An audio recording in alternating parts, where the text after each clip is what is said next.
a gente, que é o mais frequente, realmente, dos traumas urológicos, é a questão de a gente fazer essa preservação renal na maioria das vezes, né? Que vocês vão ver depois que é realmente um dos principais métodos é a terapia conservadora. Então, é de suma importância essa boa relação do urologista com a equipe de trauma, tá? Então, essa cooperação, a gente precisa estar uma coisa bem coesa para poder realmente ter o melhor desfecho para o paciente, tá? Então, eu vou começar aqui com vocês, gente, pelo trauma... isso aqui é interessante, justamente isso que eu estou falando, ó. Então, então aqui foi feito alguns casos de trauma urológico, sendo que de 2013 a 2013, né? Então, o que foi visto? Foi visto que, você vê que aqui, ó, o paciente que quando foi feita uma intervenção não cirúrgica, tá? Você vê que foi aumentando, tá vendo? A maioria das vezes os casos eram realmente feitos eram operados. E aqui, ó, quando o caso era operado por um não urologista, pelo cirurgião do trauma, por exemplo, tá? Você vê que tinha um aumento da frequência de casos, ó. E quando o urologista realmente fazia esse acompanhamento, fazia realmente essa conduta, você vê que aqui, ó, foi diminuindo a quantidade de intervenções. Olha só, urologista, minoria. A maioria das vezes a gente realmente faz a terapia conservadora. Então, isso é interessante, esse quadro aqui, esse gráfico. Então, gente, vamos começar pelo trauma, que realmente dos traumas urológicos é o trauma mais frequente, que é o trauma renal. Tá? Então, é o trauma que é falado que ele é o terceiro órgão mais lesado no trauma abdominal. Principalmente, gente, quando o trauma é um trauma contuso. Tá? Então, é um trauma contuso, é um trauma principalmente quando o rim ele é acometido, é que provavelmente é um trauma de alta energia cinética. Tá? Então, por quê? Porque normalmente ele está envolvido ali por muita coisa, né? Tem toda ali a musculatura abdominal, tem a gordura perirenal, tem realmente um arcabouço ali ao redor do rim, fazendo com que ele seja protegido, tá? Então, a maioria aqui nos traumas renais fechados, nos traumas renais contusos, 90% deles são contusões renais ou lacerações de parênquima menor que 1 centímetro. Então, isso aqui é uma coisa que a gente, teoricamente, num trauma contuso, fica mais tranquilo, porque são normalmente traumas mais simples, que, teoricamente, vão refletir numa terapia conservadora, na maioria das vezes, tá? Agora, quando o trauma é um trauma penetrante,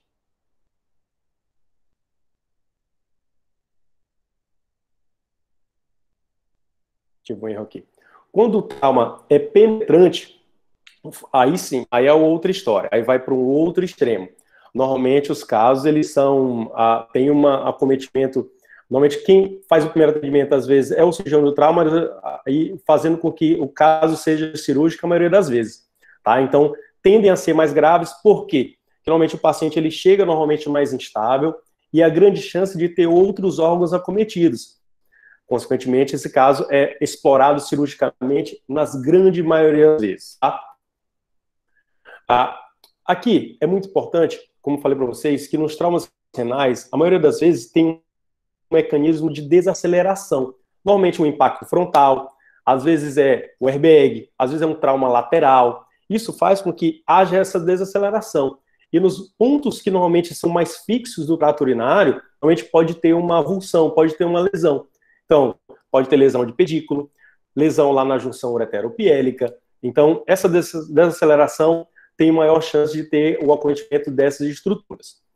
Aqui tem uma particularidade em relação aos traumas renais na infância, porque eles podem ser mais comuns. Inclusive, a gente pode ver, quando a gente for examinar, normalmente o rim é um órgão que não é palpado, né? Se ele está nas suas dimensões normais. Isso é diferente na infância. Você vê que no lactente, né? Você vai lá, se você realmente for com muita tranquilidade, palpando devagarinho, você pode palpar ali o polo inferior do rim, principalmente o rim esquerdo, tá? Isso faz com que, e essa particularidade desse rim estar menos protegido, tá? É que os traumas renais, eles podem ser mais comuns na infância. Então, ficar bem atento em relação ao trauma renal na infância.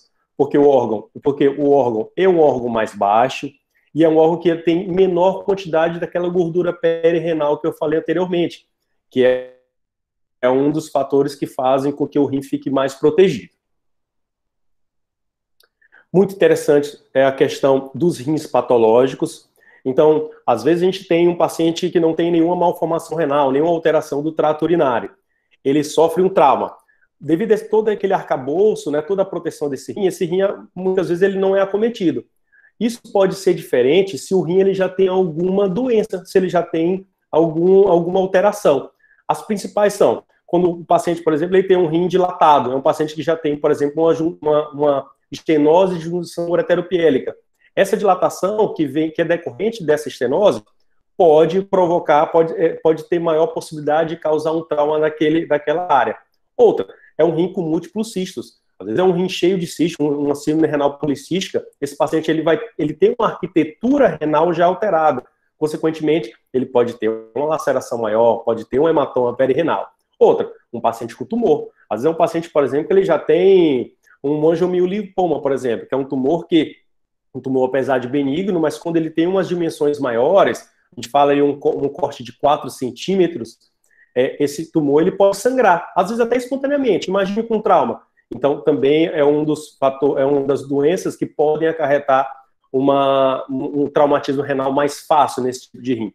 E outra é o rim de ferradura, né, que é a anatomia, a alteração de fusão mais comum que existe, que também é um dos fatores. Normalmente ele está na posição mais baixa. O rim de ferradura é um rim no qual o polo inferior do rim, eles são juntos, então formam como se fosse realmente uma ferradura. E ele é numa porção mais baixa. Então, o que vai acontecer? Vai perder aquela proteção anatômica que a gente já tem normalmente, tá? Então, muita atenção em relação aos rins patológicos. Muito bom. Clinicamente, num trauma renal, a gente vai ver um dos achados muito comum que tem é a hematúria. Realmente é aquele sangramento, né, que pode ser tanto macroscópico quanto microscópico, né? Macroscópico é aquele que a gente vê o paciente, a diurese do paciente, é aquela urina avermelhada, aquela urina com sangue. Mas também ela pode ter uma hematúria microscópica, aquela que realmente não é vista a olho nu, tá? Tem países que tem um teste de fita que faz com que saiba que é massa ou não naquela urina. O que a gente tem disponível é a urina 1, né, o EAS, que realmente vai evidenciar essa hematúria microscópica. Tá? É importante saber o seguinte, que tem pacientes que a gente não pode correlacionar o grau de hematúria com a gravidade do caso. Isso é interessante e a gente precisa ter bem em mente isso. Às vezes tem aquele paciente que tem aquela hematúria vultosa, aquela hematúria de grande quantidade, e aquele outro paciente que lá está do lado que não tem hematúria nenhuma. Às vezes aquele paciente que não tem hematúria microscópica, ele pode estar mais grave. Um exemplo disso, às vezes o paciente ele tem uma avulsão de pedículo renal, às vezes o paciente ele não vai ter hematúria, às vezes ele tem uma avulsão de sistema coletor, né? Então está lá na junção ureteropiélica, ele teve um trauma de grande intensidade e rompeu essa JUP, rompeu essa junção ureteropiélica. Às vezes ele não vai ter aquela hematúria macroscópica, mas é um paciente com trauma muito grave, tá? Então, realmente, a gente não pode ter essa relação. Aquele que está com hematúria é mais grave do que aquele que não tem hematúria. Então, realmente não tem essa correlação entre a quantidade de hematúria e a gravidade do trauma. Isso aqui é pegadinha. Muito bom. Em relação às manifestações clínicas, né? Então, é importante que, principalmente num paciente traumatizada, realmente fazer todo o atendimento lá direcionado, né, conforme diz ali o ATLS, tá? E tem alguns tipos de manifestações, gente, que a gente vai ter uma maior chance de ter um trauma renal, tá? Por exemplo, aquele paciente que realmente está consciente, aquele paciente que está lá falando com vocês, então a gente já vê que a escala de Coma de Glasgow é importantíssima, porque aquele paciente que realmente está com seu sistema neurológico intacto, é muito mais fácil ele falar o que ele está sentindo. Diferente daquele paciente mais grave. Então, aquele paciente que já fala, que ela está com dor lombar, então já pode direcionar. Paciente que está, por exemplo, com massa, com equimose em flancos, é muito importante em relação à fratura de costelas. Então, a fratura de costela está muito relacionada aí ao trauma renal, é importante ali a gente já ficar atento que pode realmente ter um trauma renal envolvido. Agora, essa relação aqui, entre choque e hematúria, aí a gente já fica realmente com bem atento que pode ter um trauma renal e a gente precisa fazer investigação. Nos grupos de alto risco, que foram aqueles que eu falei anteriormente, né, aqueles dos rins patológicos, aqueles pacientes que têm nas crianças, né, então a gente pode ter tem a probabilidade de ter aqui, em 21 a 25%, a possibilidade de ter grandes lacerações e também lesões vasculares. Muito bom.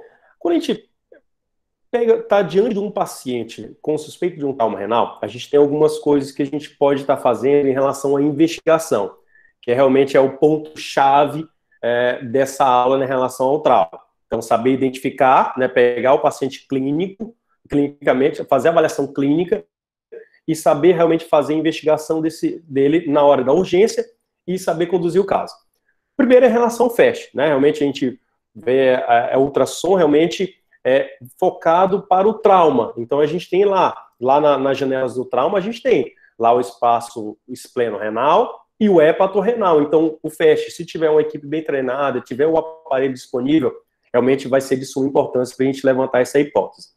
A gente vai falar um pouquinho sobre a tomografia computadorizada, que no paciente estável, no paciente realmente que pode ir para o setor de radiologia, com a pressão sistólica maior que 90, um paciente que não está instável, ele deve ser feito uma tomografia computadorizada, e aqui, ó, gente, com contraste, tá?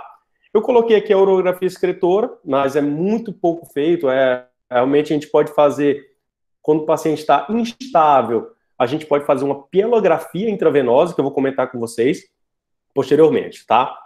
Mas é muito raro, esse aqui é mais, realmente, utilizava muito antigamente, agora realmente está em desuso, porque se o paciente, se ele tiver, porque a disponibilidade de tomografia é muito grande, então a gente realmente faz mais a tomografia, não se faz, é muito antigo, está em desuso, tá?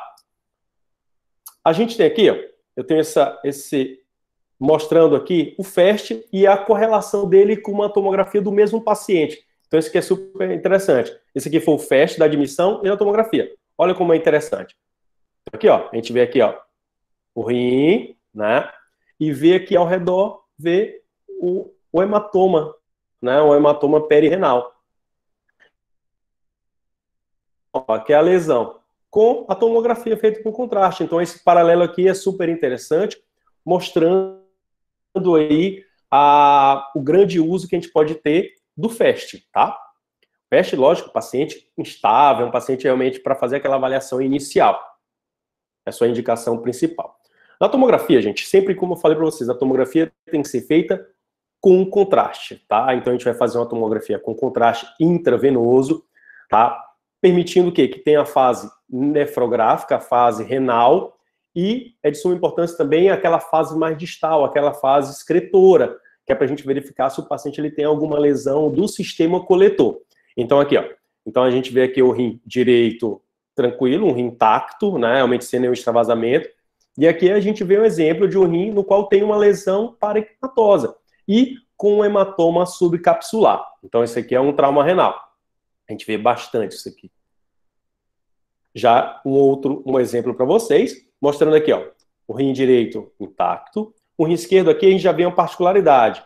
No anterior a gente vê normalmente poucas lesões. Aqui a gente já vê o quê? Uma laceração múltipla, ó, com risco até de ter alguma lesão aqui de pedículo. Mas, ó, então esse é um trauma mais grave, é um trauma múltiplo do rim. Ó, então, como eu falei, revisando, estável, tomografia, com contraste endovenoso. Mas, às vezes, o paciente ele não tem como ser avaliado e não ser encaminhado para a tomografia. Então, justamente nesses casos, a gente precisa ter uma conduta mais rápida, uma conduta que realmente, provavelmente, esse paciente já tem indicação de laparotomia exploradora. Então, esses pacientes, a gente precisa avaliar como é que está esse rim. Uma das técnicas que a gente faz, que a gente pode estar fazendo é o quê? É esse paciente ser colocado, de preferência, numa mesa radiotransparente, lá, uma mesa centro cirúrgico, radiotransparente, e fazer o que a gente chama o quê? De uma pielografia endovenosa. A gente vai lá, pega, faz um contraste endovenoso e faz uma escopia, faz um raio-x dinâmico lá para verificar se tem alguma lesão renal ou não. E outra coisa muito interessante, além disso, ver se esse paciente tem o quê? Um rim contralateral. Então, a pelografia serve para ver o estado do rim, né, saber realmente se tem alguma lesão renal, e serve também, gente, para ver se esse paciente ele não tem um rim único, por exemplo. Então, que também muda, lógico, muda muito nossa conduta cirúrgica para esse paciente. Lógico que, sempre, a exploração renal é preferida, né? Então, se possível, já está lá aberto, a gente realmente faz a exploração renal para ter maior certeza. Mas, se tivermos uma pelografia endovenosa, também é algo para poder acrescentar na nossa investigação. Bom, a Sociedade Americana de Trauma, dos cirurgiões do trauma, fez uma classificação que serve para a gente estratificar os tipos de traumas renais, permitindo com que a gente saiba um possível desfecho. Então, aquele paciente com grau 5, esse paciente é um paciente que ele tem chance altíssima de ter um trauma mais grave, evoluindo com estabilidade hemodinâmica. Não, aquele paciente é um grau 1, então tendendo a ter uma terapia mais conservadora, tá? De acordo com o caso. Lógico que isso aqui é uma classificação tomográfica, tá? Então, essa classificação, o primeiro que tem que ser classificado é o paciente, não levar só a classificação em si como uma única verdade, tá? Então, é importante a gente ter isso em mente. Então, não é só a classificação, é a classificação do trauma, junto, realmente, vendo como é que esse paciente está evoluindo. Então, a classificação é classificada em 5 graus, tá? Então, aqui a gente tem a classificação do grau 1, no qual esse paciente ele tem apenas um hematoma subcapsular, mas não tem, você vê que o parênquima dele está íntegro, tá? Então, em princípio, esse é o grau 1. No paciente com uma classificação grau 2, você vê que já tem um hematoma, ele está confinado, ou uma laceração menor que 1 centímetro. Você vê que não tem extravasamento urinário. Então, teoricamente, o sistema coletor dele está íntegro. Tá certo? Então, beleza. Esse é o grau 2. Também é um de baixo grau, que a gente chama. O grau 3. O grau 3, a gente já vê que ainda não tem o extravasamento, tá? Então, isso aqui é o grande... tem o extravasamento ou não de contraste, você vê que é um divisor, né? Então, não teve extravasamento de contraste. Provavelmente é até o grau 1. Até o grau 3, né? E tem essa laceração, que no grau 2 era menor que 1 centímetro, e aqui é maior que 1 centímetro. Grau 4. O grau 4, ele já tem o seguinte, ele já pega um pouquinho aqui o sistema coletor, tá vendo? Então, provavelmente, quando for ver a tomografia, já tem um extravasamento urinário. Então, é o primeiro ponto. Outro, é quando pode ter uma lesão de pedículo, mas é mais venoso, tá? Então, ou contém algumas lesões múltiplas. O 5. Esse é o mais grave. Né? Então, esse paciente é quando? Esse paciente ele já tem traumas múltiplos do rim, quando tem uma desvascularização renal, isto é, o pedículo aqui tem uma avulsão de pedículo, ou quando tem uma trombose arterial, né? Tem uma trombose aqui da artéria renal. Esse é o grau 5. Então, até 3, normalmente o paciente é um baixo grau. O grau 4 a 5, esse paciente ele é um paciente que tem um trauma com maior chance, é um trauma mais grave que realmente tem que ser visto, e a possibilidade de ter algum tratamento mais ativo para esse paciente é no grau 4 e grau 5. Aqui só uma revisão, realmente só mostrando realmente os graus, ó. Então, aqui o divisor, olha aqui o trauma que não tem extravasamento de contraste até o grau 3, ó. Aqui a gente já tem lesão realmente de via excretora, né, de via coletora. O hematoma é maior e pode ter um acometimento venoso, então pode ser uma trombose venosa. Aqui já pode ter uma avulsão no 5, uma avulsão, ou pode ser múltiplos, tá? Ou pode ter aqui uma trombose arterial, então é importante isso também. Esse paciente ele não tem todo esse comemorativo, mas tem uma trombose arterial. Então é importante classificar ele como grau 5. Após classificar, a gente precisa fazer... agora a gente vai entrar na parte de tratamento do trauma renal. Como eu falei para vocês, a grande maioria das vezes o tratamento ele é conservador, né? Então, muitas vezes o paciente... Por isso que tem que ter essa consulta do urologista, que muitas vezes se for só para o cirurgião trauma, às vezes ele já quer tirar logo, né? Então, a gente tem que ser bem conservador na grande maioria das vezes. inclusive em alguns graus selecionados de grau 4 e grau 5, tá? Então aqui, como é que é feito esse tratamento conservador? A gente precisa, primeiro, esse paciente ele precisa ser internado de preferência numa unidade de terapia intensiva ou semi-intensiva. É um paciente que ele tem que ser, o repouso tem que ser realmente absoluto no primeiro momento, um paciente que a gente realmente limita os movimentos, que qualquer movimento, algum vaso que porventura esteja tamponado, ele pode sair esse tamponamento e realmente ter um aumento daquele sangramento, esse paciente ele se tornar instável a qualquer momento, impede para ficar em repouso. A parte laboratorial também é importante, então seguir, fazer realmente um seriado, os índices hematométricos, então hemoglobina, HbHT, então precisa ser visto. Ver função renal é importante, até porque provavelmente esse paciente ele vai precisar de estudos seriados com o uso do contraste iodado, que pode realmente dar uma piorada na função renal dele, e realmente ficar controlando em relação aos exames de imagem. Então, faz o exame de imagem inicial e, de acordo com a evolução do quadro, a gente vai fazer as tomografias de controle para verificar se esse hematoma está em expansão, verificar se realmente se tem alguma área, que às vezes forma um hematoma ao redor do rim, gente, que em princípio tratamento conservador, tudo bem. Mas uma das chances que pode ter é desse hematoma, digamos, infectar. Opa, então isso é importante. Avaliar, às vezes tem alguns sinais indiretos de começar a estar infectando esse hematoma. Tanto clinicamente, esse paciente ele pode começar a desenvolver uns sinais de sepsis, quanto realmente no exame de imagem. Às vezes o exame de imagem, a tomografia, o hematoma ele começa a ficar mais heterogêneo, pode ficar com gás no seu interior. Então é importante a gente avaliar também esses exames de imagem seriados.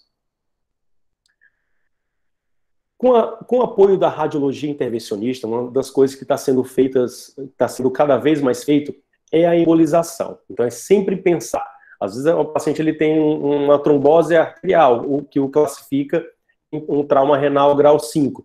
Esse paciente ele pode ser, de repente, ter uma chance de salvar esse rim fazendo uma terapia com um radiologista intervencionista. Tá? Então o vascular vai lá, pode fazer realmente a remoção desse trombo. Tá? Então realmente é uma das coisas que a gente pode estar levando em consideração. Pode ter, no trauma pode ser a formação do pseudoaneurisma. Então tudo isso aí o radiologista intervencionista pode fazer essa avaliação e poder fazer a correta condução do caso. Outro ponto é que às vezes o paciente ele nem sangra inicialmente, mas tampona. Só que em dias depois, semana, 2, 3 semanas depois, ele começa a sangrar, tendo esse sangramento tardio. Normalmente, quando acontece isso, é que seja um pseudoaneurisma, tá? Pseudoaneurisma intrarrenal por conta do trauma. Aqui, mais do que nunca, realmente o radiologista intervencionista vai ser de suma importância, podendo ir lá, cateterizar e colocar alguma substância, embolizar, tá? Permitindo assim que o sangramento ocorra, a cessação desse sangramento. Bem, eu falei muito em relação à terapia conservadora, né? Lembrando sempre, gente, quando a gente tem aquele urinoma, que é um extravasamento urinário que começa a ficar ao redor do rim, ele pode infectar algumas terapias urológicas. O urologista pode chegar e, de repente, fazer uma drenagem externa, pode fazer uma nefrostomia, também é uma das coisas que podem ser feitas. Também conservadora. Você vai lá, percutâneo, e drena aquela área, permitindo com que haja a drenagem, aí faz a terapia clínica, antibiótico, permitindo a preservação renal. Então também é um outro que o urologista pode também agir. Mas além das terapias conservadoras, a gente tem aquelas indicações absolutas de operar o caso, de realmente explorar o trauma renal cirurgicamente. Quais são eles? A instabilidade hemodinâmica, né? Lógico, a gente normalmente o paciente instável, realmente com piores de todos os parâmetros hemodinâmicos, a gente não vai esperar fazer conservadora para esse paciente. Aquele paciente que ele tem um hematoma que está pulsátil, um hematoma em expansão, você não vai fazer realmente a terapia conservadora. Assim como o sangramento persistente. Você vai lá, você começa a conduta como uma terapia conservadora, mas você vê, é um paciente que ele está, a hematúria não está melhorando, é um paciente que ele está com queda da hemoglobina, queda no hematoma, endócrino, tendo que fazer transfusões de repetição. Opa, esse paciente ele tem indicação de já fazer exploração cirúrgica dele. Tá? Então, essas são as 3 principais indicações absolutas de abordagem do trauma renal. Isso que é interessante, isso aqui é um caso de um trauma renal, um ferimento por arma de fogo, mostrando aqui, ó, a lesão. O que é feito normalmente? A maioria das vezes é feito o quê? Um desbridamento, então a gente realmente tira todo esse material desvitalizado, faz a rafia, então faz a nefrorrafia, a grande maioria das vezes é feito isso, e a gente pode aqui, ó, quando a gente termina de rafiar, a gente coloca algum material para interpor, tá? Para ajudar na cicatrização dessa área. Quais são? A gente pode utilizar um petzinho de aumento, ó. Então, aumenta, a gente vai lá e sutura sobre a área. Pode usar algum material hemostático, com gel Fuan, pode vir aqui e fazer a sutura. Também é muito feito nos traumas renais. Permitindo o quê? A terapia conservadora. Operou, mas realmente preservou o rim, que é o que a gente mais preza nesse tipo de tratamento, é ao máximo preservar o rim. Isso aqui é só mostrando uma abordagem aqui endovascular, né, pelo radiologista intervencionista. A gente vê aqui, ó, uma área que tem um pseudoaneurisma, foi lá, ele cateterizou, ó, o cateterzinho aqui, ó, cateterizou e fez aqui a embolização, tá? Então, permitindo aqui, realmente, acessar o sangramento, na maioria das vezes, tardio nesse tipo de caso. No trauma, isso aqui é uma abordagem, quando a gente for realmente fazer a abordagem cirúrgica desse paciente, a gente tem algumas maneiras de abordar o rim. Isso aqui é só para aumentar mais o conhecimento de vocês, ó.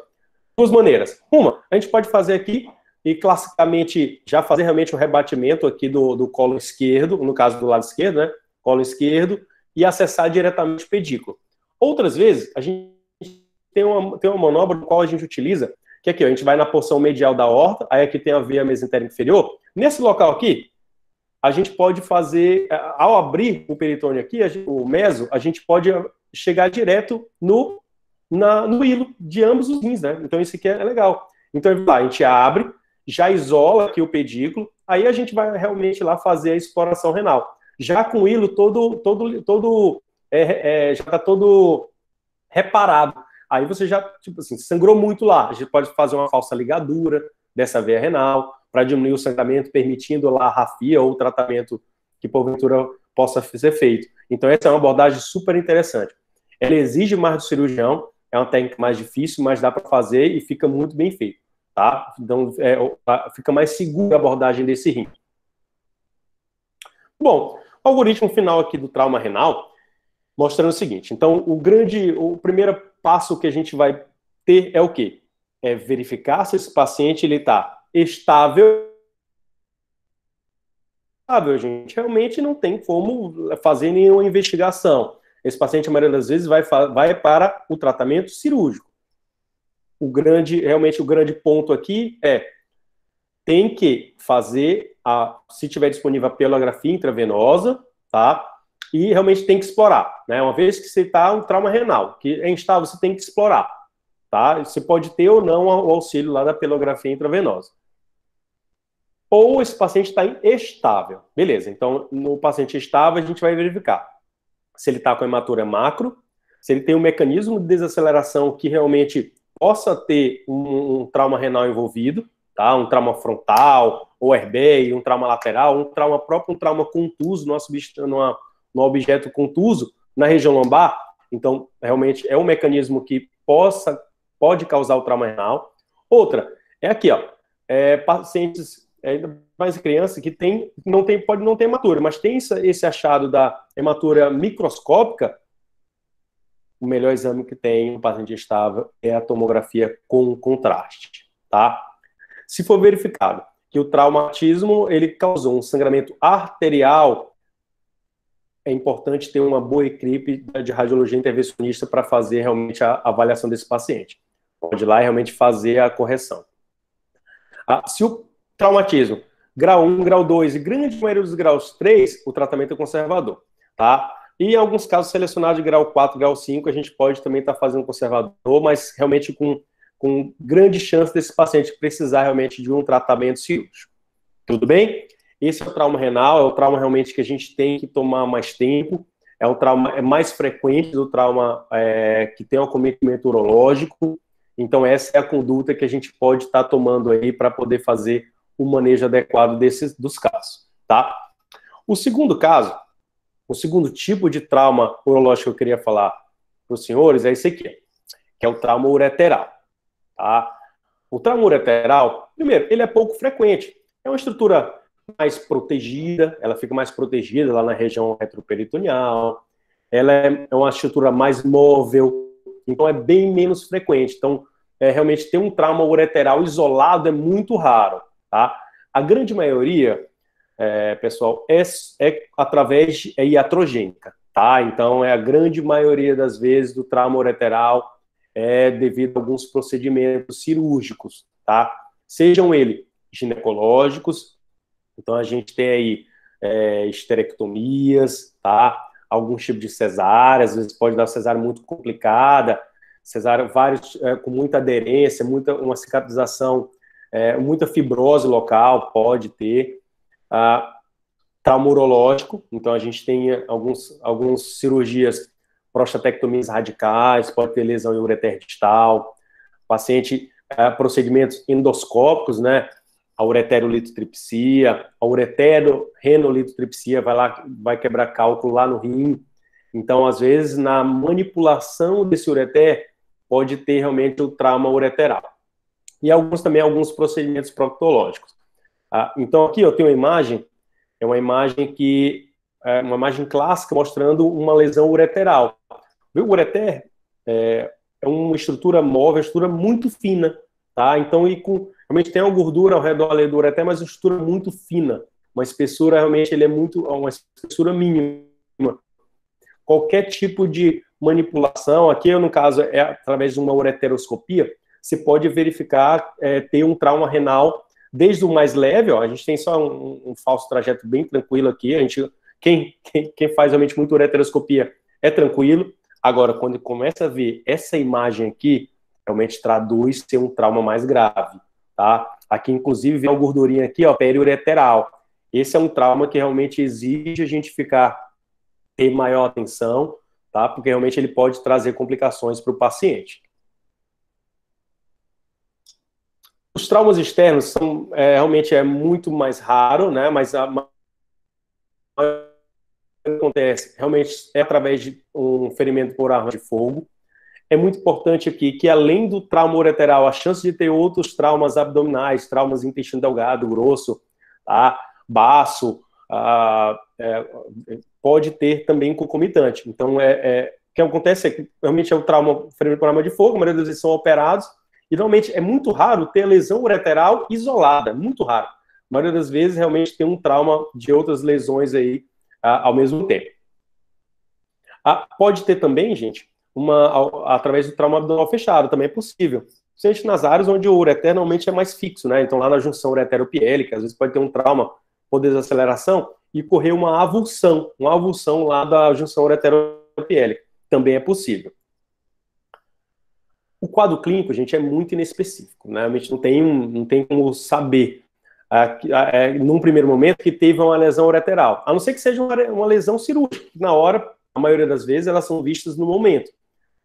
Mas, realmente, por exemplo, num trauma, não tem como saber, é muito raro. Às vezes pode dar uma hematúria, mas é muito raro. A maioria das vezes, o diagnóstico é mais tardio. Realmente, o paciente ele tem aquela lesão ureteral que é passada despercebida, que realmente o paciente ele não dá muito sintoma específico sobre aquele trauma, e o paciente ele começa a abrir com a febre, com olho paralítico, náuseas, vômitos, dor, começa a ter distensão abdominal. Então, quando é feita uma avaliação posteriormente, vê lá a presença do urinoma, a presença realmente daquela coleção formada pelo extravasamento urinário. Então, não é muito inespecífico. Normalmente o diagnóstico por trauma ureteral é muito mais raro. Já, naqueles casos que são vistos no momento, esses têm um melhor prognóstico. Tipo, um trauma, como falei, a grande maioria é iatrogênico. Foi visto na hora que você teve uma lesão ureteral, por exemplo, de uma prostatectomia radical. Lá você pegou o ureter distal. Se for visto imediatamente, esse paciente ele pode ser tratado na hora, fazer o reimplante ou fazer a rafia, conforme for a avaliação. tá? Foi um trauma, por exemplo, um trauma numa ureteroscopia. Se for lá, o cálculo estava muito impactado, uma inflamação pericálculo muito grande, então fica mais friável, às vezes você pode ter uma lesão. Então, se for visto no momento, você pode fazer a cateterização, né? Muito difícil ter que converter para uma cirurgia aberta, mas às vezes é uma cateterização por um tempo maior, passa um J e deixa por um tempo maior. Tá? Então, depende muito do momento. Muito atento em relação a complicações. Então, esse paciente, como tem a lesão ureteral, mesmo ela sendo tratada inicialmente, é muito importante a gente fazer o acompanhamento delas. Porque, às vezes, o paciente ele pode evoluir com estenose, com a fístula, às vezes pode ficar realmente um orifício que não fecha, causando um urinoma, esse urinoma ele pode infectar, pode formar um abscesso. Então, essas são as principais manifestações clínicas. Aqui é no paciente, aqui é um exame, tá? Isso aqui é uma urografia excretora, é um exame no qual o paciente é feito uma radiografia de abdômen, faz ela simples inicialmente, depois a gente faz o contraste endovenoso e vai fazendo o raio-x seriados, tá? Então, sempre tem inclusive a frase nefrográfica, agora já está o paciente, o contraste já foi aqui, já está sendo eliminado, já está sendo excretado. Você vê aqui, ó, que no ureter distal dele já está tendo uma subtração. Então, provavelmente tem uma lesão. Inclusive, tem um pouquinho de... não tem extravasamento, tem só a lesão aqui mesmo. Aqui já é o contraste chegando na bexiga. Lógico, o melhor exame que tem, gente, também é a tomografia. Tá? Então, se for algo tardio, a tomografia ela vai me dizer se tem uma coleção sendo formada. Hoje em dia, as tomografias, a maioria faz aquela reconstrução da via excretora. Então, você pode ver realmente o local exato da que tenha porventura, aquele trauma ureteral. O tratamento vai depender muito da localização, né, do trauma ureteral, se é numa porção mais proximal, se é mais média ou se é mais distal. E, lógico, vai depender muito das condições do paciente. Se o paciente, por exemplo, ele está instável, um paciente está com risco iminente de morte, você não vai fazer uma grande reconstrução ureteral nesse paciente. Às vezes a gente só o quê? Às vezes a gente só liga o ureter e faz uma nefrostomia, por exemplo. É um exemplo? Pode ser feito, tá? Então, realmente, num paciente que tem um trauma ureteral, ainda mais um trauma ureteral de alto grau, é fazer a drenagem urinária desse rim acometido, tá? Então, lógico, se o paciente, agora, diferente se o paciente está estável, o paciente que realmente que dá para fazer o tratamento de imediato, a gente vai avaliar. Eu vou mostrar para vocês posteriormente. Então, realmente, no paciente instável, a gente vai fazer ou só cateterizar, ou fazer uma nefrostomia percutânea, fazer um acesso direto pela pele, drenando aquela veia excretora, a gente coloca um tubo direto no rim, fazendo com que haja drenagem da urina desse paciente. Lógico, o reparo definitivo é só quando realmente esse paciente ele tiver condições de ser submetido a um tratamento maior, né, que eu vou mostrar para vocês. Os tratamentos são grandes tratamentos, são grandes cirurgias.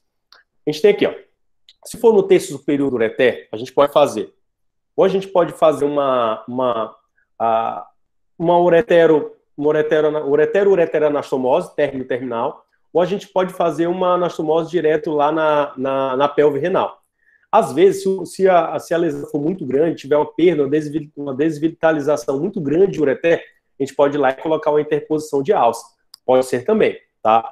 Às vezes, tem casos descritos de colocar o apêndice, tá? Então, pode ser também.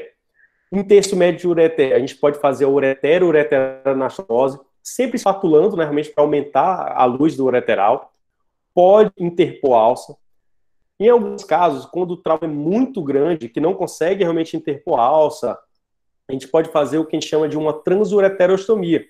A gente pega o ureter do lado acometido e transpõe ele e faz uma anastomose terminolateral com o ureter do outro lado. O grande inconveniente desse aqui, qual é? Que você realmente, teoricamente, está trazendo um problema de um lado para o outro. Então, às vezes, o rim do outro lado está super tranquilo, bonitinho lá. Você pode estar vindo, às vezes pode ter uma deiscência dessa anastomose, aí você vai ter as duas unidades renais comprometidas. Então, realmente, isso aqui é feito apenas por... tem uma grande experiência no tema, tá? No terço inferior do ureter, grande maioria das vezes é feito um reimplante ureteral. Aqui é só para ilustrar para vocês, realmente aqui a gente tenta tirar aquele material desvitalizado, né? A gente sempre espatula e faz uma anastomose, que no caso aqui no ureter médio, faz uma anastomose, uma uretero-anastomose. Sempre colocando o quê? Ou o cateter interno aqui, ó, o cateter pielo-vesical, o duplo J. Esse é um duplo J, tá vendo? É um cateter que fica aqui, ó, na bexiga e a outra extremidade na pelve renal. E aqui é a sutura feita, lembrando sempre, fio sempre absorvível, tá? Então faz com fio absorvível para que não tenha nenhuma complicação posterior. Já um ureter distal, a gente pode fazer aqui, ó, um flap da bexiga, uma bexiga boária. Chama bexiga boária.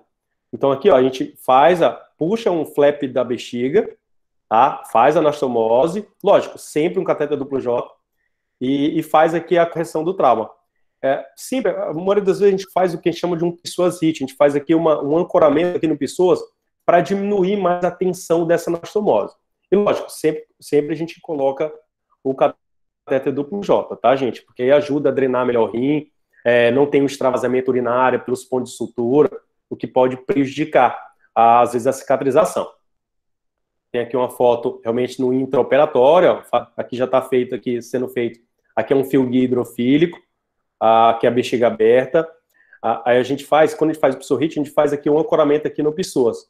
E aqui está o ureter e o duplo J interposto. Aqui vai ser, realmente agora é só fazer o fechamento da bexiga. Tá? Então isso aqui é um reimplante intravesical. Bom. Ok.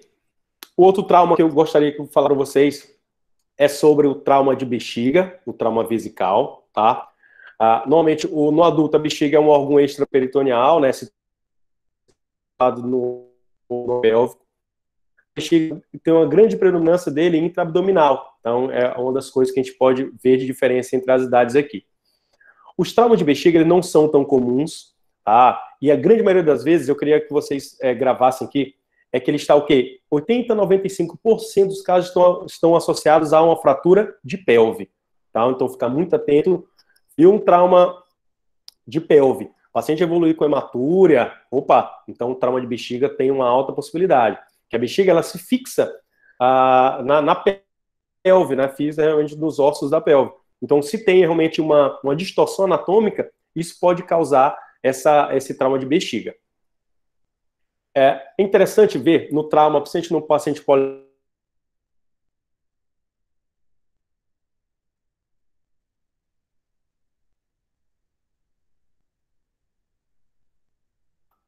pode ocorrer realmente a explosão, pode haver realmente a ruptura da bexiga.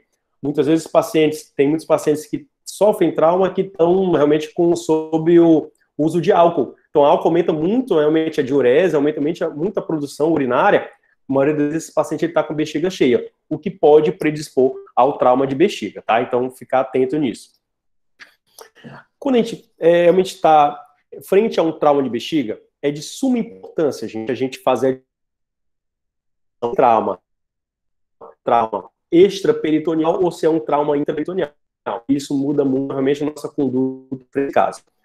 Normalmente, as rupturas peritoneais, eles são causadas, como eu falei, trauma de pelve, causa a ruptura dessa bexiga, muitas vezes, pela espículas ósseas dos ossos fraturados. Então, isso é interessante. Outra, intraperitoneal é aquele trauma que eu falei para vocês. É aquele trauma onde tem a compressão da bexiga. Aí lá na cúpula vesical pode ocorrer a ruptura e causar uma ruptura intraperitoneal da bexiga. Realmente, isso é mais nos casos de trauma do nó fechado. Outro, ferimento por arma de fogo. E a grande dificuldade ou a gravidade maior nesses casos, gente, é porque tem a grande chance de ter lesão de órgãos associados. Então, às vezes tem trauma vesical, mas também tem trauma de intestino, trauma de outras de vísceras de baço, de fígado. Então é importante a gente ver isso aí. Outra, procedimentos cirúrgicos. Então tá aí mais uma vez os procedimentos cirúrgicos podendo causar o trauma de bexiga. Quais são eles? Cesáreas, ginecológico, né? Então vamos lá, cesáreas, histerectomias, procedimentos urológicos, uma ressecção transuretral de tumor de bexiga, por exemplo, pode ter um trauma de bexiga. É um trauma, o paciente está fazendo uma cistoscopia, pode ter trauma de bexiga. Então, tem que ficar muito atento que os traumas os traumas iatrogênicos são muito frequentes também na bexiga. Os sinais são inespecíficos, né? Mas lógico, como eu falei para vocês anteriormente, se a gente tem um paciente que ele tem uma fratura de bacia e aparece com hematoma macroscópico, opa, antena leva a orelha em pé. Esse paciente ele a gente pode estar à frente de uma lesão de bexiga. Mas o que pode realmente, outros indícios que pode ter um trauma de bexiga? Uma dor suprapúbica, o paciente ele evolui com retenção urinária, ou quando ele vai urinar sai com muito coágulo, ou começa a ter muito coágulo dentro da bexiga. Então, pode ser um trauma de bexiga. O paciente tem um trauma perineal muito extenso, também pode ter trauma de bexiga. Os dois principais métodos que eu queria que vocês soubessem em relação ao trauma de bexiga são esses. Que é a cistografia retrógrada, como é feito. A gente coloca um dispositivo na uretra e faz a infusão de contraste. A maioria das vezes é contraste diluído, né? Com soro fisiológico. Faz um raio-x da pelve. Então a gente vai verificar se a bexiga está com contorno normal ou se tem um extravasamento de contraste. Tem uma acurácia de 85 a 100%, então é um bom exame. O mais disponível realmente é a cistotomografia. Faz a mesma injeção de contraste, né? Som do paciente, né? Então, lógico, com cuidado, lógico, vai logo fazendo a uretrografia, que pode ter trauma de uretra associado. Então, faz a cistotomografia. Esse é o mais utilizado, está realmente tomando o lugar da cistografia. Então, se estiver disponível a cistotomografia, melhor ainda. Grande vantagem, ver lesão em outros órgãos. Então, você vai ver se já está tendo lesão de outra estrutura, se está tendo algum extravasamento, vai ver melhor os órgãos intraabdominais. Na cistografia, não. A gente está vendo só a lesão ali de bexiga e uretra, né? Porque a gente vai fazer realmente a infusão desse contraste via uretral. Muito bom. Um exemplo aqui de uma cistografia retrógrada. Você vê que é a posição da sondinha, ó, e joga o contraste e vê. Ó, no caso aqui é uma sonda de demora, tá vendo? Tem aqui até um balãozinho. Então a gente joga o contraste e verifica. No caso aqui, ó, a gente verifica que tem o quê? Um extravasamento de contraste. Provavelmente esse trauma aqui é um trauma extraperitoneal. Muito bom. Aqui eu tenho um exemplo muito interessante. Como deve ser feito o contraste, que o contraste tem que ser feito realmente via uretral, realmente é retrógrado. Ó. Você vê aqui, ó, um trauma normal aqui foi uma tomografia aqui na parte endovenosa apenas. Olha só. Nada, ó. Em princípio, passa muitas vezes despercebida. Quando a gente faz a injeção do contraste via retrógrada, olha só, agora já vê de maneira bem mais tranquila que realmente tem uma lesão vesical, uma lesão de bexiga aqui. Então, gente, suspeita de trauma de bexiga, ou é cistografia retrógrada, ou é uma cistotomografia, tá? Muito bom. Frente a um trauma de bexiga, a gente vai avaliar o seguinte. A grande maioria das lesões extraperitoneais, que estão confinadas lá na pelve, não tem um acometimento peritoneal, é conservador. Grande maioria das vezes, tá? E o tratamento, ele consiste em quê? A gente fazer a drenagem da bexiga, isto é, através de uma sondagem vesical, antibiótico terapia, a maioria das vezes o paciente ele vai evoluir com a cicatrização dessa bexiga. Lembrando sempre o quê? Que ao fazer esse tipo, quando prestes a tirar a sondagem, a gente faz o quê? Sabiamente, outra cistografia, para ver se realmente, se no anterior tinha um extravasamento amplo de contraste. Se após 10 dias de tratamento conservador, a gente faz a mesma coisa e já o contraste está contido na bexiga, opa, foi eficaz. Pode tirar a sonda, a tendência é realmente esse paciente evoluir bem. Gente, mas nem todos os casos extraperitoneais são conservadores. Tem casos que, apesar de ser extraperitoneal, são muito mais complexos. São pacientes, por exemplo, que têm uma lesão no colo da bexiga, tá? É um paciente que tem várias espículas ósseas, ou são traumas extraperitoneais na bexiga múltiplos. Opa, compensa, esse paciente, ele é um paciente que pode se aventar a terapia cirúrgica desse paciente, tá? A gente vai lá, aborda a pelve desse paciente, sutura, drena e passa a sondinha também, tá? Então, não são todos os casos extraperitoneais que são tratamento conservador. Muitos deles podem evoluir para tratamento cirúrgico.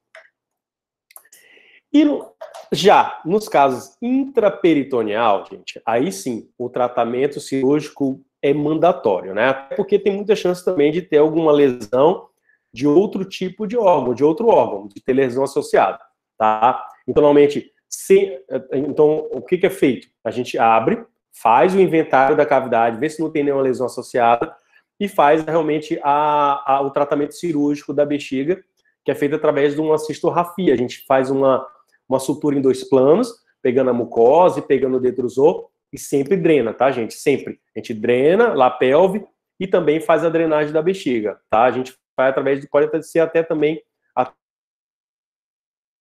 da cistostomia. Sempre, como eu falei anteriormente para vocês, sempre a gente tem que fazer uma cistografia de controle, tá? Para verificar se realmente se houve a cicatrização completa, tá? Então, se não houver extravasamento, beleza? Tira a sonda, esse paciente tende a evoluir muito bem, tá? Resuminho aqui de trauma de bexiga. Então, realmente, se tiver disponível, fazer a uretrocistografia.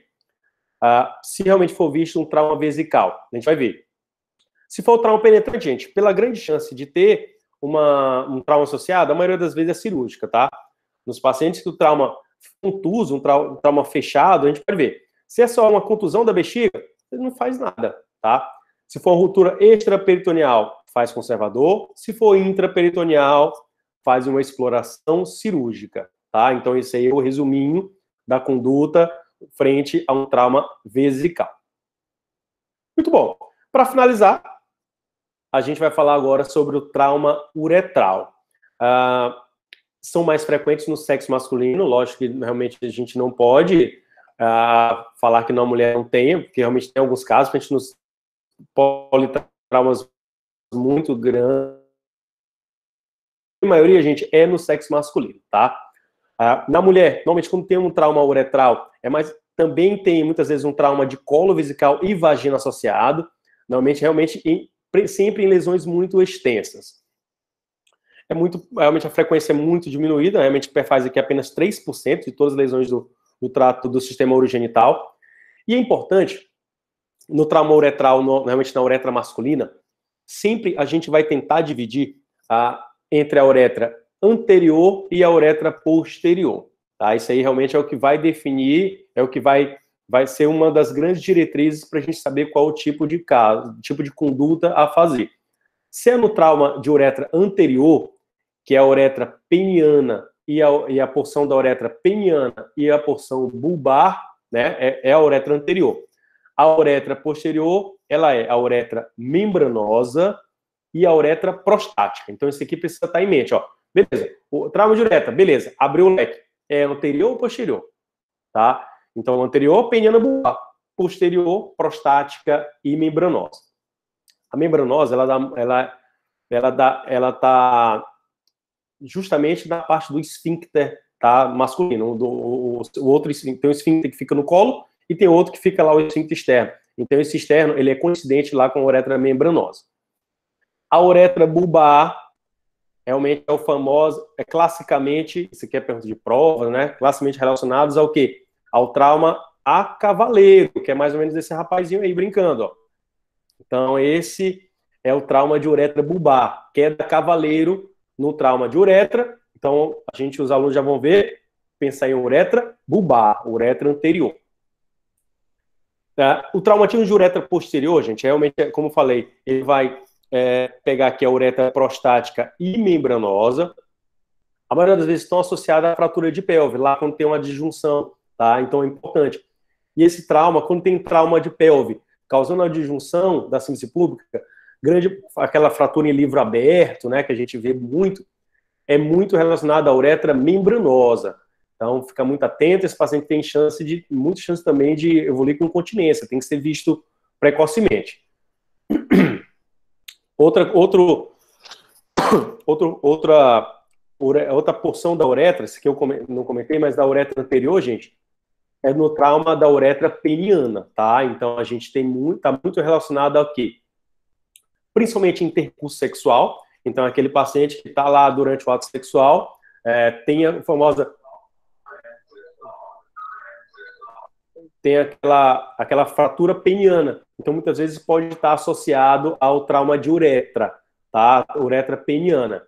Outra é muito raro, mas pode ter também paciente que tem então, ferimento por arma de fogo. Tem muito paciente psiquiátrico, acontece muito por arma branca, tá? Na uretra anterior. Esses pacientes, eles tendem, na uretra anterior, tendem a ser abordados mais precocemente. Tá. Manifestações clínicas. Classicamente, uma uretrorragia. Então, esse paciente, quando a gente for examinar, tá? Realmente é de suma importância fazer a avaliação desse paciente. A gente vai ver lá no meato uretral, a gente vai ver saindo uma quantidade de sangue. Então, essa uretrorragia já pensar, opa, chance de ter um trauma uretral associado. O paciente ele pode evoluir com incapacidade ou dificuldade para urinar, então você pode ir lá examinar esse paciente, ele está lá com globo vesical, com bexigoma palpável, tá? Muitas vezes pode ter uma equimose suprapúbica ou perineal, também pode ser um indício de trauma uretral. Outra, no ATLS até saiu novo, né, essa próstata elevada, mas nos guidelines urológicos ainda mantém. Então, quando a gente for fazer o toque da próstata, essa próstata vai estar mais elevada. Então, também é um indício também de ter um trauma uretral. Aqui é uma equimose, né, equimose perineal, uma equimose escrotal, também pode levar a gente em consideração no trauma uretral. Exame, pergunta de prova, né? Então, exame que analisa melhor, examina melhor a uretra num trauma uretral. É o quê? Uretrografia retrógrada. Então, você vê aqui, ó, que a gente tem esse dispositivo, essa garra, né? Essa uretra masculina, que a gente coloca realmente na glande, né? Fixa na glande, e coloca um dispositivo aqui, lá na fossa navicular, e faz a injeção de contraste. Lógico, com parcimônia, com tranquilidade, mas não vai fazer com alta pressão. Vai fazer o quê? Raio-X seriados, para a gente verificar se tem ou algum trauma uretral. Aqui, a uretra peniana, a uretra bulbar, que é essa mais arredondadinha, e aqui vem a uretra membranosa, quase não dá para ver, realmente, e vem a uretra prostática. A gente vê que tem extravasamento, tá vendo? O bom é que passa um pouquinho de contraste, então não é um trauma de uretra no qual teve realmente uma secção completa, ainda passa um pouquinho, passa uma certa quantidade de contraste. Bruno, professor, não tem essa garra, não encontro nos hospitais, como é que eu vou fazer? O grande segredo é, pega uma sondinha Foley, tá? Número 12, e a gente coloca só lá na fossa, a gente corta a pontinha dela e vai só na fossa navicular e coloca um pouquinho de água destilada só para insuflar o balão, um pouquinho, tá? Aí dá para fazer direitinho o exame. Então, esse é o grande segredo lá do pronto-socorro. Dá para fazer? Dá. Não precisa dessa garra aqui não, tá? Dá para fazer sem o aparelhinho também. Isso aqui é uma outra uretrocistografia, né, mostrando um grande extravasamento de contraste. Muito bom. O tratamento, a gente vai verificar o seguinte, tem algumas maneiras de fazer o tratamento. Se a gente, por exemplo, é um trauma grave, é um paciente que ele tem outros tipos de conduta para ser feita e não dá para fazer o tratamento imediato e nem investigação imediata. Faz o quê? Uma cistostomia suprapúbica. Vai lá e coloca uma sondinha direto na bexiga, fazendo a drenagem. A avaliação uretral ela vai ser feita posteriormente. Agora, se tem como fazer, às vezes é um trauma uretral que o paciente está estável, tem como fazer já o procedimento urológico correto, a gente pode tentar fazer o quê? Um alinhamento uretral. A gente entra com o aparelho, vai com uma cistoscopia flexível ou rígida e tenta realmente alinhar, ver se consegue ver os dois lúmens, ver as duas bordas do trauma. A gente passa o fio guia e faz uma sondagem guiada por guia. Outra coisa em relação à sondagem, gente, isso aqui é muito clássico, não deve ser feita as tentativas intempestivas de sondagem, tá? Então, viu que tem trauma de uretra, sondagem, ainda mais quem não tem experiência, que realmente não tem um manejo, está proscrita. Ninguém vai mexer, porque você pode transformar uma lesão uretral parcial na total, você pode estar prejudicando o teu paciente. Então, se você tem a suspeita, melhor fazer uma uretrocistografia, verificar se realmente está pérvio ou não.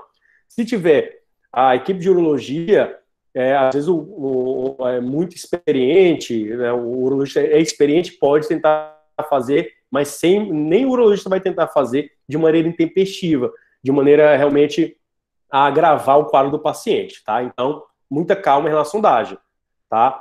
Muita calma em relação à sondagem. Muito bom. Então, no tratamento, como falei, a gente precisa dividir entre a uretra anterior e posterior. Iniciando aqui a uretra anterior, então a gente tem aqui o trauma de uretra bulbar e peniana. Então tá aqui, ó.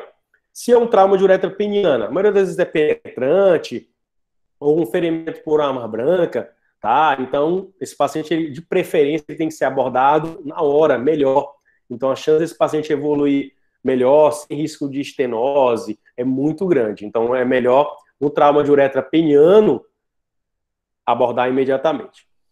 Se for uretra bulbar, aí a gente pode que está principalmente, como eu falei para vocês, é relacionado à queda cavaleira, a gente pode fazer o realinhamento endoscópico, ou se realmente não tá podendo fazer no momento, faz a cistostomia e faz a avaliação posterior. Tá? Mas o realinhamento endoscópico para trauma de uretra bulbar é muito feito. Só resumindo aqui, em relação às manifestações clínicas, realmente é dor, incapacidade de urinar, e o quadro clínico foi esse que eu falei anteriormente. Diagnóstico, uretrografia retrógrada. Tá. Então vamos lá. O tratamento. Quando for uma ruptura parcial, a gente pode, lógico, o asterisco aqui, ó, equipe treinada, tá? De preferência pelo realmente urologista. Pode-se tentar um cateterismo vesical de maneira bem tranquila, a gente não vai intempestivo.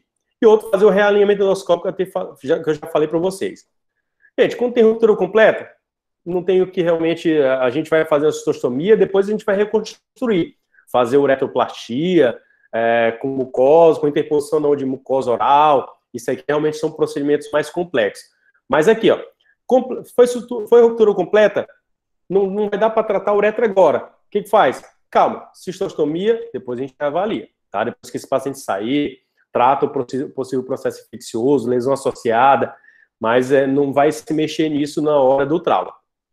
Se for penetrante, realmente vai fazer a exploração cirúrgica, tá? Então, resumindo do trauma uretral, a gente tem aqui, ó, de uretra anterior, a gente vai ver se foi uma contusão ou ruptura parcial, a gente pode tentar cateterismo vesical, lógico, pela equipe treinada, gente, não estou ensinando vocês a sondar paciente de lesão de uretra. A gente, treinado, não possível ruptura parcial, após uma uretrografia retrógrada, pode ser tentado. Mas se for endoscópica, gente, melhor ainda, viu? Se for endoscópica, melhor ainda.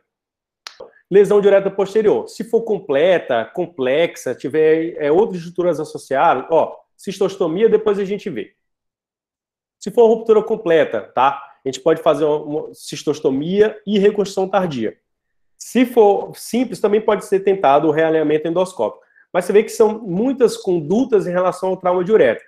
Mas se você realmente não tem nenhuma equipe de suporte, não pode realmente fazer o tratamento uretral, cirurgião geral, cistostomia, depois resolve, tá? Já nos casos penetrantes, exploração cirúrgica, tá? Realmente a gente vai fazer o reparo imediato dessa lesão. Aqui, para finalizar, eu trouxe, gente, um vídeo super interessante para esquematizar, para vocês realmente ilustrarem... para ilustrarem a aula, tá? Então, um vídeo super interessante, ó. Então, aqui vai resumir os traumas renais, né? Então, realmente vai ter o grande achado hematúria. A tomografia é um dos principais métodos diagnósticos. Vê que tem só com hematoma, com laceração, aqui pegando pedículo. Esse paciente ele pode evoluir realmente com instabilidade hemodinâmica, é o que vai realmente diferenciar a nossa conduta. Se vai ser uma exploração, se vai ser uma... Aqui é uma nefrostomia, tá vendo? Aliás, isso aqui é só drenando o hematoma, desculpa. A nefrostomia fica até aqui, ó. Trauma de bexiga, desculpa, ureter. Então, a maioria dos casos é iatrogênico, mas pode ser realmente por um tratamento, pode ser por um ferimento por arma de fogo. A terapia vai estar muito relacionada com porção do ureter que for acometida. Você pode fazer só uma ureteropielostomia, que é uma anastomose só do ureter com a pelve, ou um uretero, igual tá aqui, ó, tá vendo? Sempre com o famoso duplo J, olha o duplo J aqui, ó. A gente fala do duplo J. E aqui, em relação, se for média, uretero, se for distal, um reimplante ureteral. Com ou sem piezoexiste, que essa é realmente esse ancoramento no psoas para aliviar ali a tensão. Trauma de bexiga, pensou em trauma de bexiga, pensou em quê? Em trauma de pelve, né? Então, grande chance de estar acometendo ali a bexiga. Aqui um cistotomo. Olha aqui, ó, ficou muito legal aqui para ilustrar para vocês, ó. Um trauma, quando é um trauma extraperitoneal, o contraste fica restrito aqui realmente na pelve, né? Olha a diferença do trauma intraperitoneal, você vê que o contraste ele escorre pelas vísceras, ó, pegando todo o abdômen. Então aqui é um trauma intraperitoneal.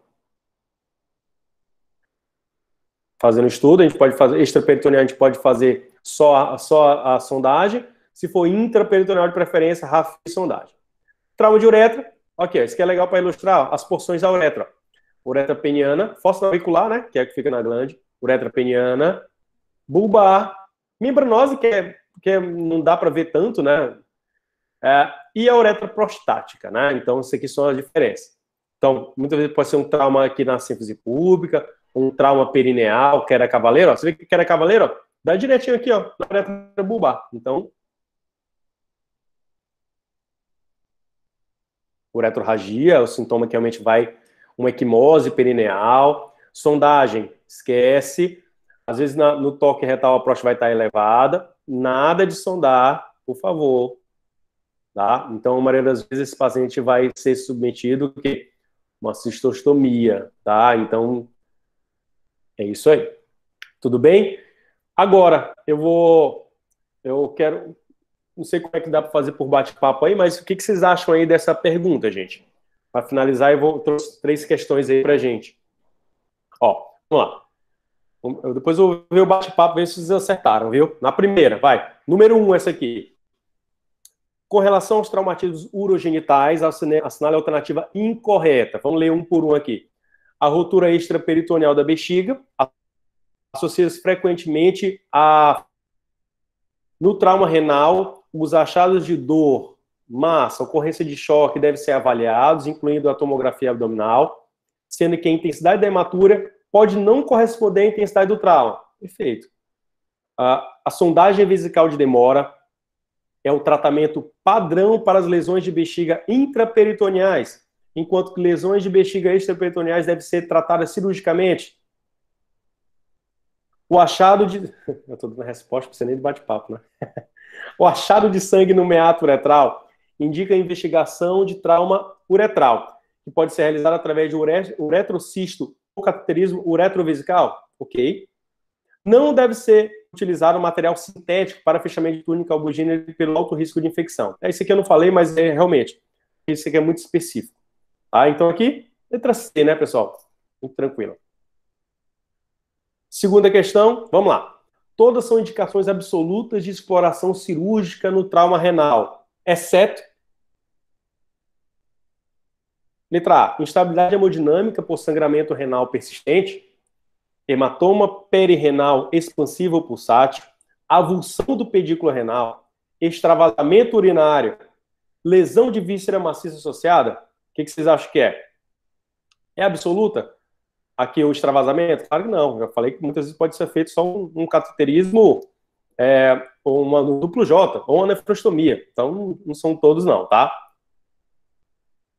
E para finalizar, a uretra membranosa é a lesada mais frequentemente em qual situação? Vamos lá. O surfista cai e é golpeado no períneo pela prancha. Provavelmente o quê? Bulbar, né? Dá muito. R1 da clínica, sondando idoso com retenção urinária aguda no pronto-socorro. De onde é que normalmente vai ser mais lesada a tendência? Lá na uretra prostática, né? Oh, foi mal. O motoboy força a passagem entre o ônibus e o caminhão e é comprimido por ambos. Olha lá, uma fratura grave de bacia, né? Causando uma disjunção lá da sínfise pública. Aí, membranosa. Vamos ver aqui. Recém-casado em lua de mel, testando novas... Calma. Isso aqui é a uretra peniana, vai. Criança caçando pipa, cai de perna aberta sobre a mureta. É famoso o quê? Livro aberto. Qual é esse aqui? Uretra bulbar. E aqui é a uretra peniana. Tudo bem, gente? Então isso aqui realmente está finalizado. Espero que vocês tenham aprendido bastante. Então, agora eu vou abrir, se tiver alguma dúvida, alguma coisa, estou à disposição. Deixa eu só parar o compartilhamento. Obrigado, professor. Temos algumas dúvidas aqui no chat. Bom, não estou ouvindo nada. Professor, está ouvindo? Professor? Olá, está com Pode vocês saindo aí aí? da organização, gente. Professor? Professor? Você está escutando?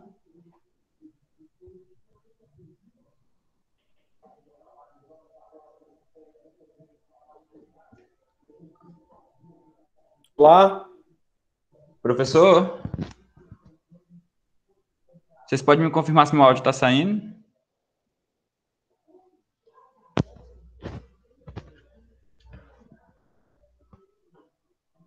Professor? Alguém da organização? Vamos ver. Eu estou sem áudio. Eu não estou ouvindo. Professor?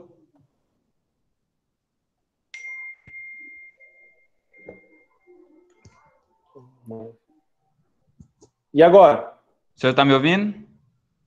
Agora eu estou ouvindo. Estou ouvindo. Já estava preocupado aqui. Nós temos aqui algumas perguntas no chat. Eu vou ler aqui para o senhor. Deixa eu só buscar aqui. A primeira é do Amâncio Souza. Professor, cisto renal é motivo de preocupação? O cisto renal, ele tem que ser avaliado, né? Então, você deve estar falando genericamente, né? O cisto renal, ele tem que ser avaliado para ver se ele não tem nenhum grau de complexidade, né? Verificar se ele não tem um espessamento da parede, se não tem nenhuma calcificação, se não tem nenhuma lesão sólida no seu interior. Se for cistos, a gente sempre cisto, a gente tende a classificar ele. Tem uma classificação tomográfica muito utilizada chamada classificação de Bosniak. Então, essa classificação ela vai me dizer se esse cisto ele é um cisto simples, se ele é provavelmente simples, se ele é um cisto complexo. Mas se for um cisto simples, na grande maioria das vezes é um cisto que merece o acompanhamento. Ok, tem outro aqui da Agatha Soares. Vamos lá. Agatha. O que fazer em risco de...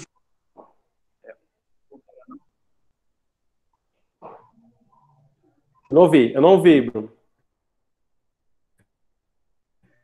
Eu não ouvi. 21 dias com a sonda.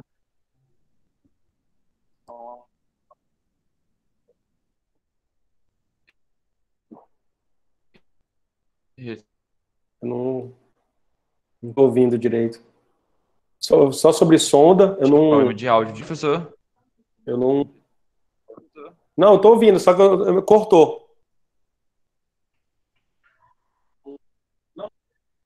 Vou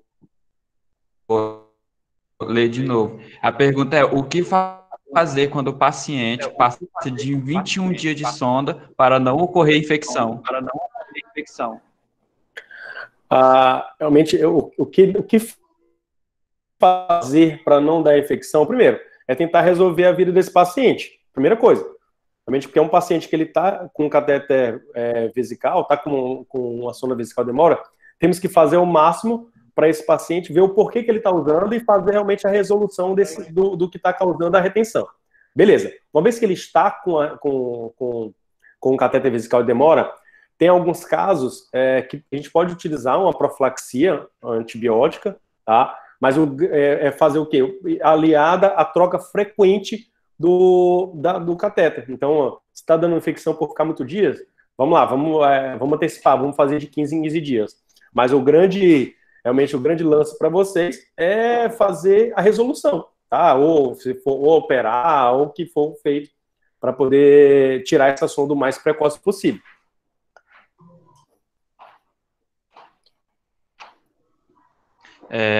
Outra aqui, em um paciente com CD, quando optar pela cistotomia?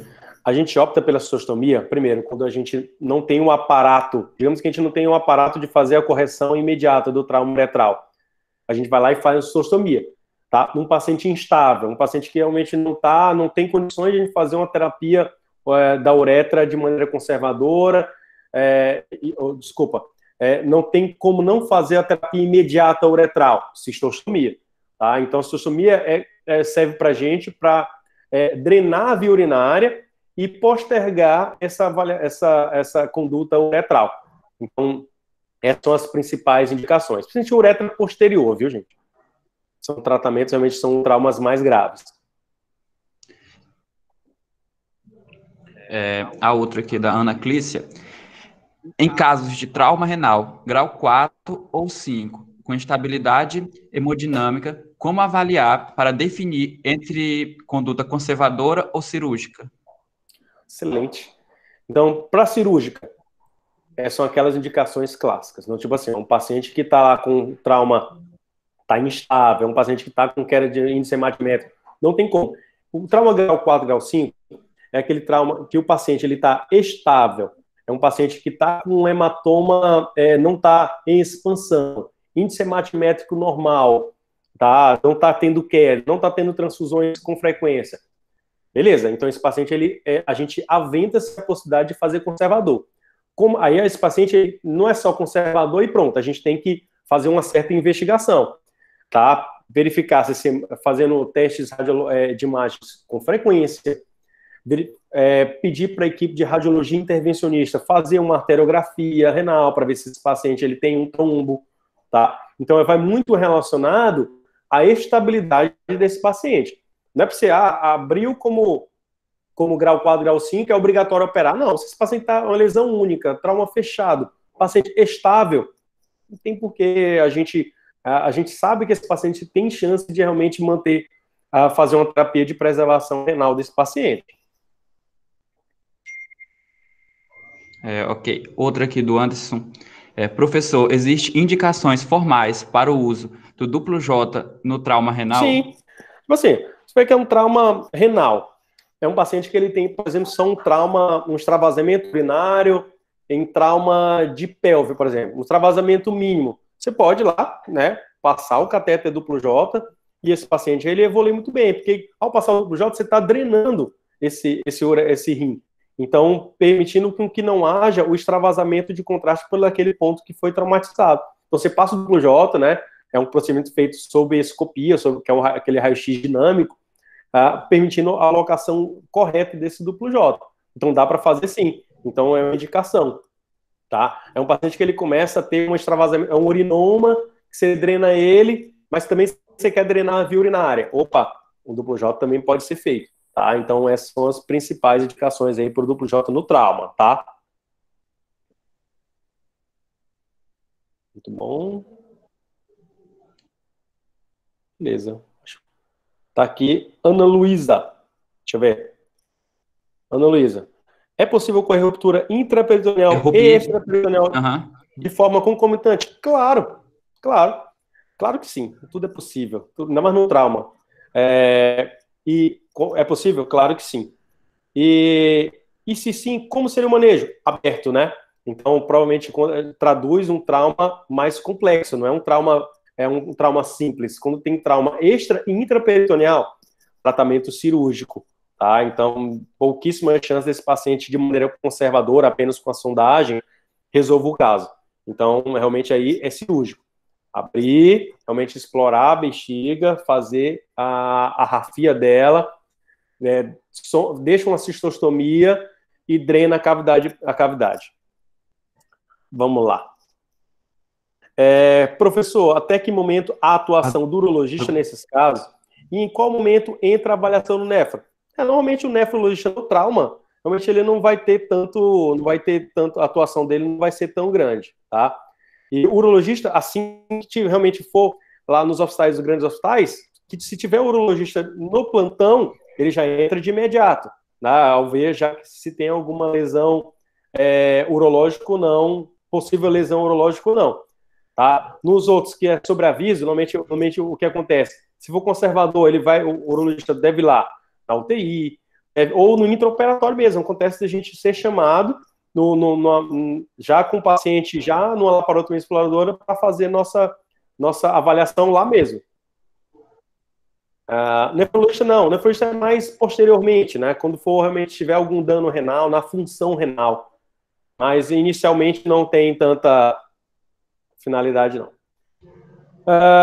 Vamos lá. Aqui, Eduardo. Abordagem cirúrgica na urgência de um paciente instável deve ser feita por um urologista, se tiver disponível, claro.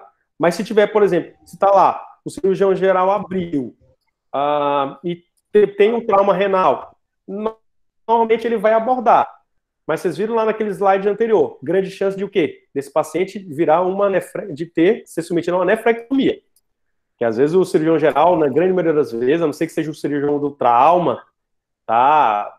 A maioria das vezes vai realmente partir para a retirada do rim. O urologista tende a ser mais conservador, tende a realmente tentar ver outras possibilidades. Professor, tem mais uma pergunta aqui na sala 2, acho que é a última. Por quanto tempo o paciente permanece com o túbulo em duplo J e como ocorre a retirada? O duplo J, normalmente ele fica entre 2 a 4 semanas, tá? Normalmente esse é o tempo que a gente deixa para fazer a cicatrização correta. E a retirada é feita endoscopicamente. A gente faz a cistoscopia, entra, a gente vai ver a extremidade lá vesical, a extremidade que está na bexiga, apreende e tira ele. Um procedimento com sedação, bem tranquilo, tá? Foi a Simara Alencar que perguntou. Eu acho que todas as perguntas foram respondidas, não estou vendo mais nenhuma. Então, eu queria agradecer ao senhor, professor, pela presença, por ter se disponibilizado a estar aqui conosco, ter tirado esse momento. A palestra, eu tenho para mim que foi bastante esclarecedora para todos. Quero agradecer a todos também que se inscreveram e assistiram a sua palestra, e avisar que as inscrições para a semana que vem vão ser abertas. Então, fique de olho no site do Even. E, novamente, agradecer ao senhor por ter nos dado essa maravilhosa palestra. Se eu quiser falar mais alguma coisa antes de encerrar. Não, pessoal, obrigado, viu? Obrigado pela presença. Foi muito bom ter vocês aqui nessa tarde. Espero que vocês tenham aprendido bastante. Realmente é um assunto complexo, tem muito termo que, porventura, vocês não possam estar familiarizados, mas foi muito bom ter vocês essa tarde aí. Continuem firmes, estudando aí. Espero vocês em breve lá na UFMA para a gente fazer nossas aulas lá no 8º período, mas sabem que qualquer coisa vocês podem estar, estou à disposição de vocês. E agradecer novamente aí a jornada. A iniciativa foi perfeita. Eu acho que isso que está sendo feito hoje realmente tem como fazer por muito tempo. Vai ser só a primeira de muitas, porque é muito mais fácil a gente estar aqui, transmitindo conhecimento, sem necessidade de grandes deslocamentos. A gente tem gente aqui de vários estados, então realmente é uma ferramenta que deve ser utilizada mais vezes, tá? E grande abraço a todos, Deus abençoe vocês, tá, pessoal? Tudo de bom, viu? Muito obrigado, professor.